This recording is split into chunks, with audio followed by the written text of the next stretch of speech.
Hi everyone, this is Keeping It Real and with Dennis and Kathy. And today, usually we talk about fun and I don't know, just off the cuff stuff. But today we're going to have a more serious topic. And it has to do with Dennis and something from his past that happened where he was bullied 33 years ago.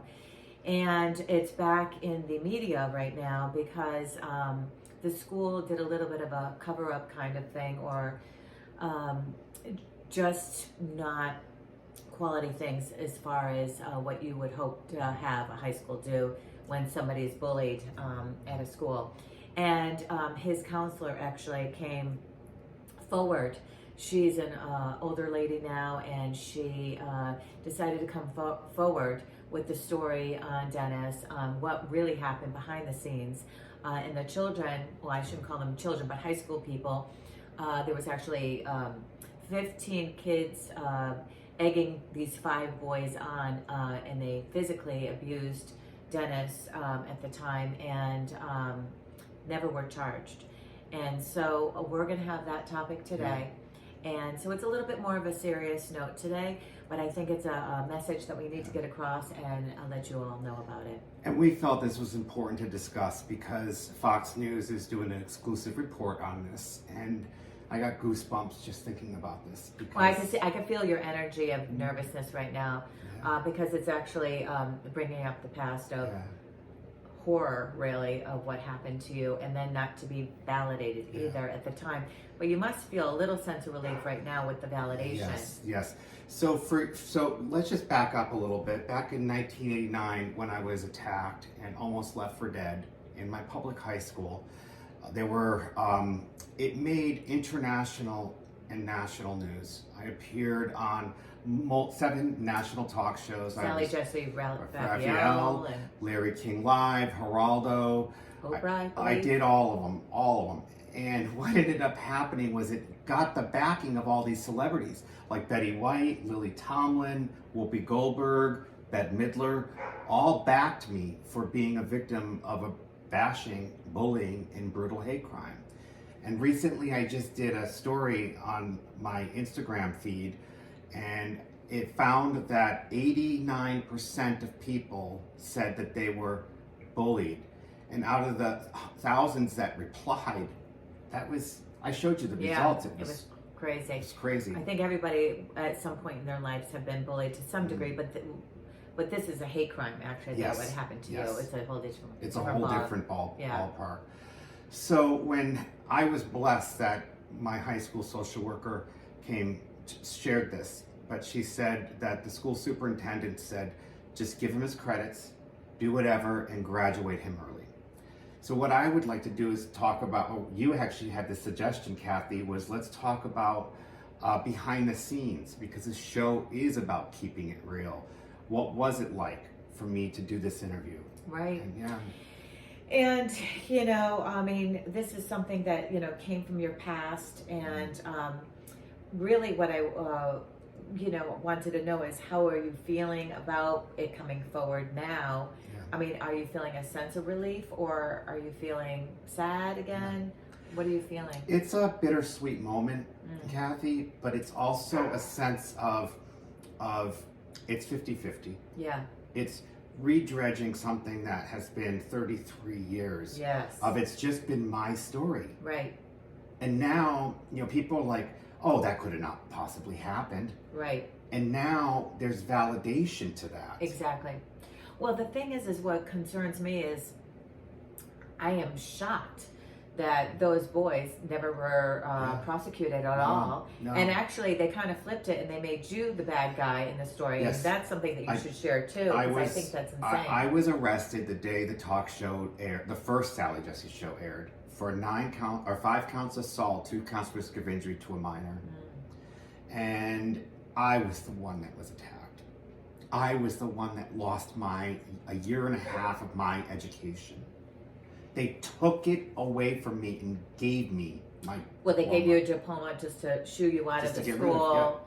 And what did they just give you the grades Yep, too? they told actually when my high school social worker had shared in the video that we will be uploaded to YouTube after Fox News gets the exclusive in Hartford, Connecticut, is that she said their biggest concern was if he comes back to school, what bathroom is he going to use? Ooh. Yeah. Yeah. So with that.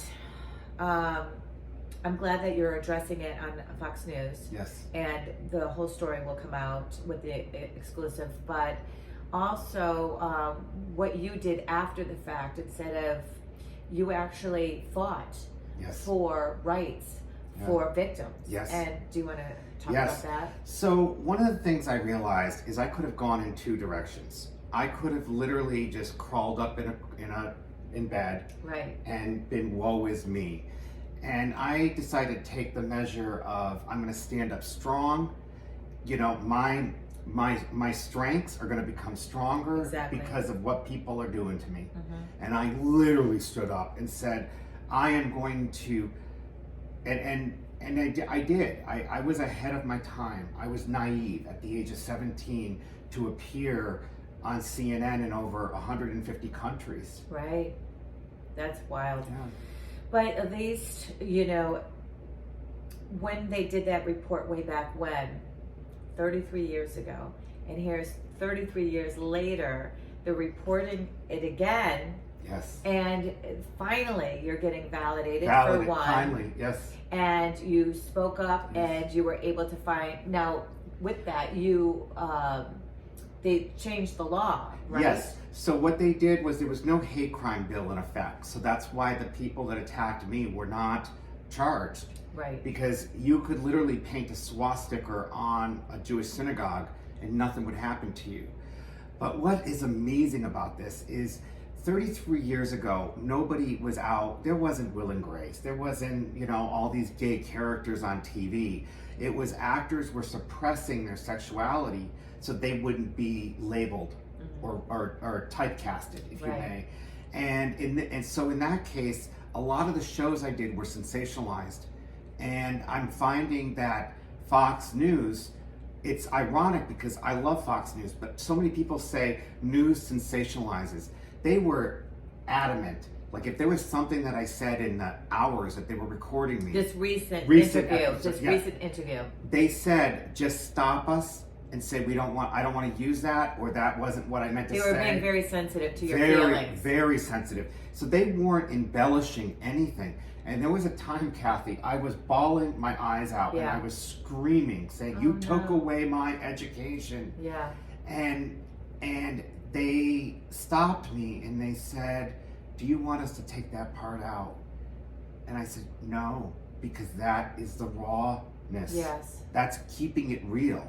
That's a real story. Yeah, the honesty of it all. And that's what you and I are about. Right. So I just thought, for those who think that, yes, media can be embellished, but you got to know where you get your sources. Yeah, and it's factual. And yeah, I mean, they did a beautiful job for you. And absolutely. You know, they're forthright and honest. And I love, though, that they were sensitive to your feelings on all of that. Very too. much She so. was wonderful. She is. We're going to have her on our show. Absolutely. Because she's lovely. Yeah, I love her. her. Yeah, so. she's wonderful. Yeah, so that's just, I think, you know, my message to you is if you are being bullied, tell your friends. If they don't listen, tell your family. Tell your grown-ups. Tell your teachers. If they don't listen, just keep telling people until they listen. Right. You have to be a voice for yourself, because quite honestly, lots of times, and it makes me sad when I hear on the news and wherever else how, you know, children are abused. I mean, recently we saw a few things on the news about a young girl who was beaten up very badly in school, right in the hallway. And she ended up killing herself. And to me, that is like devastating. That should never have happened. No. And you know, right there, the school should have like grabbed those kids Oh, and just, made it well known within the school that this is unacceptable and this will never happen again. And that poor child, she has no life here anymore, and her poor family.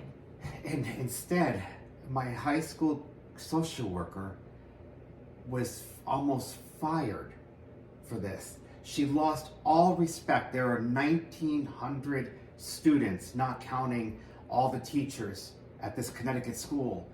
And she was ostracized by every peer. She had no allies. No allies. She'd come in and have a note on her desk saying, if you want me to help you with your problem, you come see me. A guidance counselor everyone accused her of being a lesbian because she was defending me. Defending you. See, that's the thing in life that is sad, and especially in today's world too, what's happening in this world with the school systems and everything, and that's a whole nother topic that maybe one day we'll address. But, we need to go back to the basics. Yes, and, reading, writing, arithmetic, spelling, learning how to do your penmanship, and not getting into all these other things that is happening in the school systems, especially in the younger grades, in the elementary schools. And, anytime, like, here I'm saying this, but, people don't want to hear it. And if you don't agree with them, they lash out, and you're wrong. Nobody can have a voice anymore, Or, and that's what's so sad. Rather than thinking, I take it as a point where you can never offend me, Kathy, because I understand that you may not know what it's like to be gay. So if you say something funny, or if you call me a funny name, I'm not going to take it personal because I would never do that. No, though. I know, but it may happen innocently. Yeah. And I think that if we're a minority, if we're dealing with a handicap, like I'm dyslexic, and if I'm reading something wrong, like I called your car an Alfredo, and it's Alfa Romeo. Alfa Romeo. And I'm calling it Romeo. And you just say, Dennis, let me correct you. Or if you made a comment like, what, you don't know that? Well, I didn't even like correct you. I just called it what it was. Yeah, Alfa Romeo. exactly. But, I've never been that person where I would try to make somebody feel bad about, missaying something, or the only time I'm really a true voice is when somebody's being mean to somebody. Yeah. That I have no tolerance for at all. And children, if they're hurting children. That's what I'm saying. I mean, if anybody is mean to a child, that's when I get feisty. My mother ears come out, and I just ready your mom, to. your Papa Bear. Oh Papa Mama. Yeah, but it's just that I just hope that with this interview that comes out on Monday, that people, Monday or Tuesday, they really want to hype it. They want to. I didn't mean to interrupt. They want to do a lot of advertising and getting people's interest, and they also want to distribute it to all their networks. Oh, very good. Yeah, because it needs to get out there, and it needs to be, and it's good that you have the voice to do it, because I don't know, because I was even saying to you on the telephone, are you sure you want to bring up this past again, because it's going to rehash those old feelings, but I praise you, because you were like, no, I'm going to do it because I feel like it's going to heal me in a lot of ways, because it was 33 years of, stuff. Yeah. Thank you. Yes. Thank you. I am so sorry that you even went through this, and I'm glad that your counselor, came out and actually said this, because, lots of times people are afraid to speak up for other people because they don't want to get any backlash. But she's like, I don't care. I'm going to say it the way it was. Yep. And she did it. Tell the truth. And she was my advocate, and I'm grateful for that. Yes. So find your advocate. Find those that support you, and surround yourself with other supportive people. Yes. And the key thing is always know if something bad is happening to yourself or a friend or anyone, be a voice, because if you don't, then, like that young little girl, I mean, it breaks my heart. I just wish, somebody saw it or saw something happening where you can be an advocate for that person at that time, and it's. Can I leave that? I want to leave everybody with a challenge. Yes. when you watch this now, pick up your phone and text somebody who you feel you may have offended and just say, I'm sorry, or I'm thinking about you, or something I didn't mean it that way. I didn't mean it that way, yeah. Because Or, a lot of yeah. times, anybody, you know, we may say things that, you know, wasn't intentional too, Yeah. you know. But again, back what happened to you was abuse and bullying. And I just think everybody just needs to take a step back, and whatever topic in today's world that's happening, what happened to all of us just accepting each other, and especially in today's world, so much has happened that we should be embracing each other and loving each other, and you know, the good. You know, where's the good? I mean, especially some of these talk show hosts, and I don't want to like mention any shows out there, but you know what? There's shows out there that are true bashers. Yeah. And I you know what? Or they're fighting or disagreeing. Yeah, it's like and, so dysfunctional, and I think that's why we wanted to start this show a little bit, just to say, hey, let's bring positive in this world. Why do we always have to bash people just because we don't agree? It's okay to, like I always say to you, and I say to children, we all don't need to be vanilla. Let's be a rainbow. Let's all get along and enjoy every color and every flavor, you know, because there's no need for this. There isn't.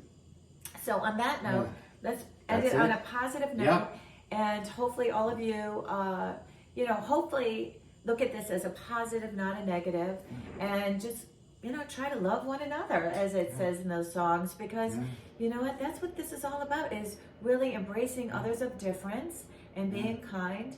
And you know, if you see somebody doing something wrong towards somebody, say something. That's it. That's it. So until next time, make it your day. This is real stories, real people, and real talk. And keeping it real with Dennis and Kathy.